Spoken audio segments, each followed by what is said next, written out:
Have you ever felt like you're just drowning in information, but absolutely none of it seems to stick? Well, what if I told you there's a way to build your brain's own internal GPS for any complex subject? Today, we're going to dig into this really cool method called cognitive cartography. It might just change the way you learn forever. Let's dive in. We have all been there. You're trying to learn something new, right? Maybe it's a new skill for work, or diving into a period of history, or even just picking up a new hobby, and you feel completely, utterly lost. It's like you're wandering around in a super dense fog. You can kind of see all these facts and details floating around you, but you have no idea how they connect to each other. It's just overwhelming. But here's something that I think you'll find relieving. What if the problem isn't actually you?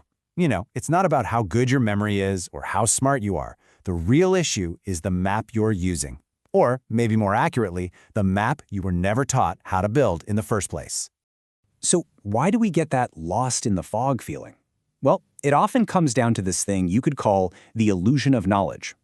This is that trap we fall into where we mistake memorizing facts for actually understanding something. Think about it. We cram for a test, we remember a bunch of disconnected dates and names, and then poof, a week later, it's all gone. Let's talk about why that happens. Okay, this slide really gets to the heart of it. On one side, you've got traditional learning. This is all about rote memorization. It's like you're just collecting a giant pile of bricks. I mean, sure, it looks like you've gathered a lot of material, but it's just a wobbly, fragile pile of stuff. On the other side, you've got cognitive cartography.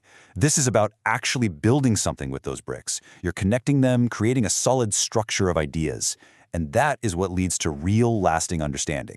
So if that old way of learning is kind of broken, what's the alternative?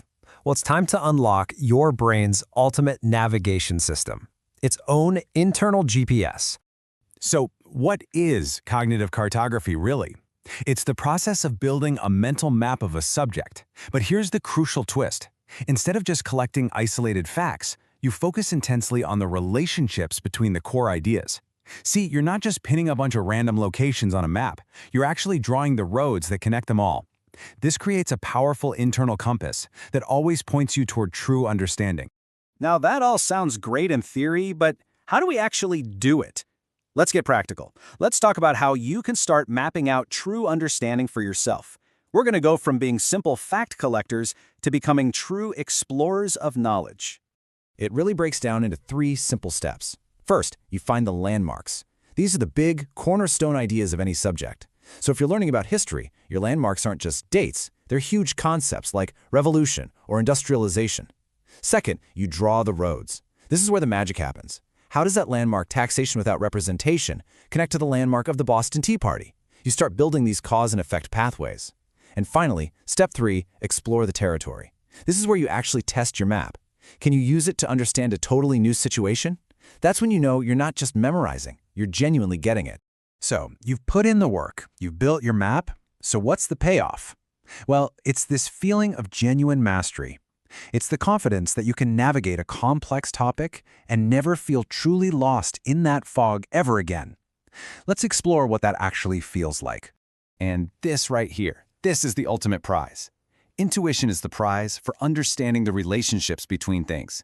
You know that gut feeling that experts have? That incredible ability to just see the right answer without having to consciously think through every single step? It's not magic. It's the natural result of having a really rich, detailed mental map. The connections become so strong that the path forward just seems obvious. So let's tie this all together. What do you actually gain when you start thinking this way? Well, you'll be able to navigate new information with total ease because you'll have a mental framework to place it in. You'll be able to find your way even when the path forward is totally unclear.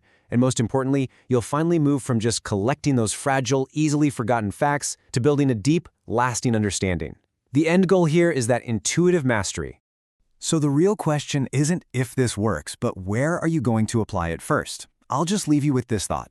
Think about that one subject that's always felt a little too complex, a little too foggy, a little too overwhelming. What new world will you map out first?